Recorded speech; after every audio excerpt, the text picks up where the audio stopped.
உயிரம் முழுதும் உதிரும் வரையில் போராடடா ஒரு வாழேண்டடா. விசிகா அதாவது விடுதலை சிறுத்தைகள் கட்சி எதற்காக தொடங்கப்பட்டுச்சு, ஏன் தொடங்கப்பட்டுச்சு, யாரால தொடங்கப்பட்டுச்சு, அதோட கொள்கை என்ன, கோட்பாடு என்ன அப்படின்றத இந்த வீடியோ நம்ம பார்க்க போறோம். வாங்க வீடியோக்குள்ள போலாம்.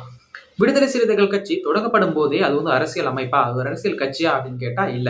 அதாவது தலித் மக்களுக்கு நன்மை செஞ்சிடணும் அப்படின்னு தொடங்கப்பட்ட ஒரு அமைப்பு பார்த்தீங்கன்னா தலித் பேந்தர்ஸ். அந்த அமைப்பு வந்து மகாராஷ்டிரால தொடங்கப்படுது. அந்த மகாராஷ்டிரால தொடங்கப்பட்ட அமைப்பை பார்த்துட்டு நம்ம தமிழகத்தை சேர்ந்த மலைச்சாமி அவர்கள் வந்து என்ன பண்றாருன்னா, நம்ம தமிழ்நாட்டில் இருக்கக்கூடிய தலித் மக்களுக்கும் ஒரு உரிமைகளை கேட்கறதுக்கு ஒரு அமைப்பு வேணும் அப்படின்றதுக்காக அகில இந்திய தலித் பேந்தர்ஸ் அப்படின்ற ஒரு அமைப்பை தமிழ்நாட்டில் நிறுவுறாரு. அப்படி அந்த நிறுவப்பட்ட அமைப்பு தலித் மக்களுக்கு எங்கெங்கெல்லாம் ஒடுக்குமுறைகள் கையெழுதப்படுதோ அந்த இடத்துலலாம் போயிட்டு குரல் கொடுக்குறாங்க.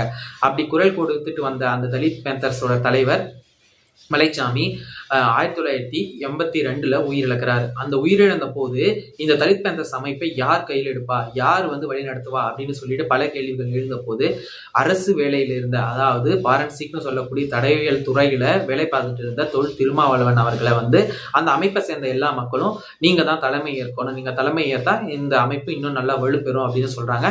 அதனால தலித் பேந்தர்ஸ் அமைப்புக்கு திருமாவளவன் வந்துட்டு தலைமை ஏற்கிறாரு.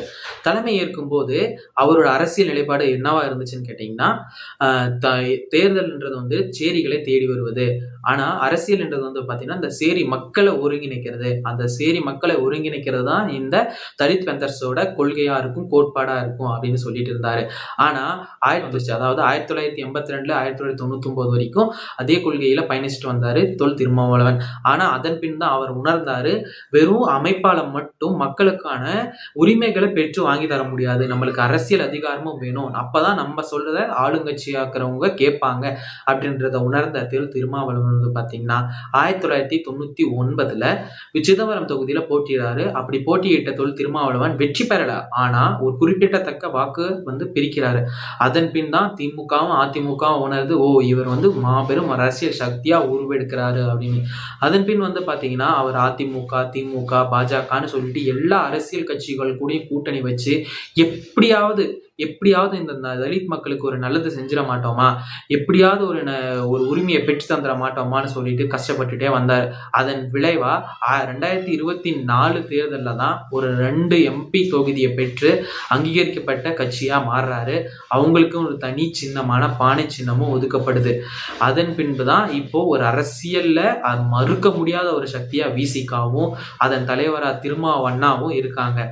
இப்படி மக்களுக்காக தன்னோட வாழ்க்கையை முழுவதுமா தியாகம் செஞ்சு ஒரு திருமணம் கூட செஞ்சுக்காம மக்களுக்காகவே வாழுற திருமாவை பத்தி நீங்க என்ன நினைக்கிறீங்க?